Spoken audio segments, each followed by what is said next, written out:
están? Soy Golden de Realmente la Grieta y estamos con Zikz, el head coach de 100 Thieves, que viene de su victoria 2-0 contra Evil Geniuses en la primera ronda lower the playoffs de VCT Americas. So, Zikz, first of all, how do you feel about this victory against EG? We know that that first map was very easy for 100 Thieves, but it got very complicated in that core road. So, how do you feel about beating Evil Geniuses and advancing in this lower bracket? I think, yeah, Bind felt, obviously Bind is a very comfortable map for us. I think overall, our Bind is very, I don't know, just everybody on my whole team feels very, very comfortable. As soon as we see Bind in the map pool, we already feel like we already have like a map win per se. So to see that as part of our veto today was very comfortable. Corrode felt a bit out of sorts, at least for our defensive half. I think our attack, we executed pretty well. There's some details that I think that we did poorly, but I don't want to really go into those too much. But overall, yeah, our defense on Corrode, like we just couldn't really come together with, I guess, like a good timing or a good setup for our mid fight. And that kind of meant that EG got to walk around and do whatever they wanted, which was kind of pressuring for us to deal with. I think this is EG is a very good team when it comes to like you visualize kind of like Ye taking his like slow pacing, contacting with the sheriff, like the chamber sheriff. Like there's a good chance he finds a kill or a pick. Um, so us allowing them to kind of have that freedom to play that pacing is where it went kind of so wrong for us. But as soon as we made it to OT, I kind of felt like I had a really good understanding of what they were doing to punish us. And generally, if teams find something that's working, they're gonna do it again. That's like a good general rule of thumb. So we just kind of read that. They went into it. We had a setup prepared that I called in the overtime that we have, like 30 seconds to talk. And we were able to use that to kind of close out our hard half. So definitely ended up becoming more composed. I think a big change from yesterday or 2 days ago series against G2.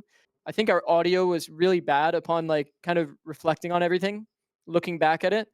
Like a fade eye is being thrown that we don't hear, so we don't like think to go break it. So then the fade eye gets a kill for free. Um, or one or two guys is doing a re-clear, and instead of it being like, oh, it's just an omen blind, nothing with it, it's more like, oh my god, they're rushing A, they're rushing A, they're rushing A, and then everybody's gonna run across the map. So just there's so many audio issues that it kind of like really like we looked genuinely terrible.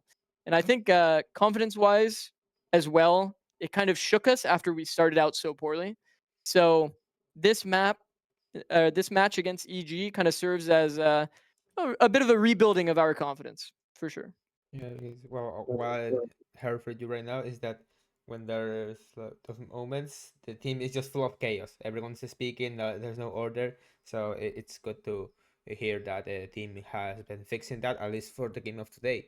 Because the team is going to play tomorrow again, and it's going to be against Cloud9, a team that is looking very strong. I think that it might give some battle for 100 Thieves. So how do you feel about facing Evil Genesis for the next game? Because right now, how the bracket is looking, any team needs 2 wins to reach the lower final and be qualified for champs. So how do you feel about facing Cloud9 for your next game? We're pretty comfortable against C9. We played them in the EWC qualifiers, and it went pretty well. That was obviously our past iteration of our roster with Boostio. But overall, I think that the one thing that will kind of catch us potentially off guard is the composition changes. The maps that they like to play, weird comps, like pretty much across the board. Like, we're watching their Icebox, they're playing Raze ISO. No team is going to be able to have reps against these kinds of comps. Raze Sky on Corrode. It's just there's going to be new factors. I'll just say that. There's going to be a lot more anti-flash and a lot less about breaking darts. Honestly, I think that I mean, our team is one of the worst when it comes to like actually just breaking utilities. So I would say playing against a team like C9 is probably going to be more of a comfort zone for us, at least in terms of how they pace, how they keep fighting you. I feel like it's a good matchup for us. So I'm definitely very confident. Looking forward to the match. I think they obviously throw a lot of like chaos. They push further than like kind of most teams are willing to push. But it's something that we're ready for. I feel like we usually scrim teams that are more C9 style than more like the G2 Sen super slow paced kind of style. So I think we'll be more comfortable against C9. Yeah, one thing that is very I one thing is Oxy, man. Oxy is just too aggressive for C9, and trying to stop him is going to be really a challenge for 100 Thieves tomorrow. Well, and you mentioned that you already beat C9 in the UC qualifiers, but with Boostio. Now, I want to question how is Kess been integrating with the team now that first of all, how did you find Kess, and why did you pick him from the tier 2 to replace Boostio? Okay. So Kess was somebody that we had played with. There was a small period before the EWC qualifiers where EU unfortunately had some personal matters that he had to take care of. So he flew out to Bosnia, and as a result of that, we obviously didn't have a Sova fade kind of player. Um, uh, Drew or Kess is a Sova fade player originally, but I couldn't help but notice his remarkable level of like how quickly he is able to learn things, and I think his style of play as well kind of matched that of the Sentinel role. Um, and just it felt to me he's one of those very unique players that if he makes a mistake, he immediately learns from it and insta hard reflects on it. You know, even at times to a fault in the sense that he can be very negative or hard on himself. Um, but I think that he can very very quickly learn at anything that he does, and I think that I kind of targeted him as one of the players to be most likely to flex, and I think that that is a very unique kind of player to have on your team because our team, to be honest, we had a lot of chaos and we needed a little bit more order, as you said. So adding in Drew, it felt like he was an easy option as we had past experience with him, and we trialed a few other players that are like primary sentinels or a flex player. But we ended up in the end, you know, kind of deciding that he was the one that made the most sense logically for us as he was more of a very stable player, makes incredible decisions when he's like playing full instinct. And a lot of like the most recent weeks of development has been a lot about just basically making him feel comfortable to play off of his instinct rather than feeling like he has to pick up some like crazy role for our team to like pick up the gap of everything. I just ultimately want him to play the game. You know, I don't want him to think too much. He makes incredible decisions when he's not thinking. So the more we can put him in spots to not think, the better.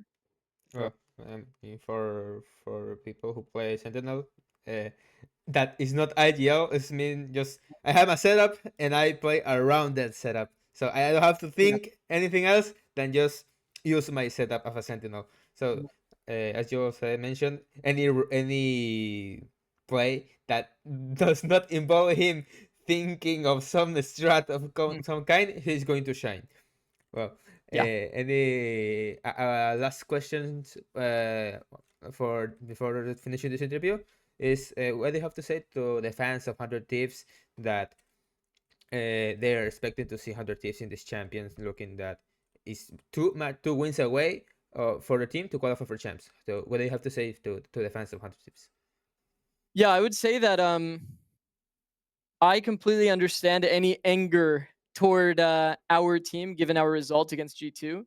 Um and I mean, to be honest, like when you go into your first playoffs match, you kind of want to have like a little bit of swagger, you know, a little bit of look at how much we prepped, look at how confident we are.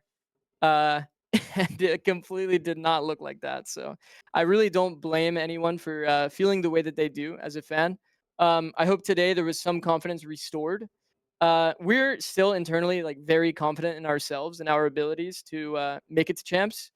Um, but yeah, I mean, it makes sense why people would be upset, why people would be, you know, so critical. But yeah, I mean, I just want to kind of echo that sentiment of, yeah, we're super confident. for us, C9's a pretty good opponent, but we're definitely very prepared and ready for them.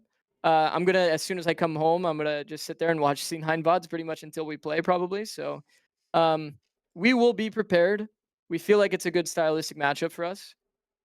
We just have to talk about how we're gonna adapt to things like Sky and Rays on maps where we never play against the Rays, like these kinds of things, so that we can be more on the same page and ready for the match tomorrow. Well, yeah, I hope so. I really hope that because I have a friend that is very a fan of 100 Thieves, so Mm. I really hope that 100 Thieves reaches champions. Well, that will be everything. Six, thank you so much for the interview and good luck in your next game against Cloud9. Bye. Thank you.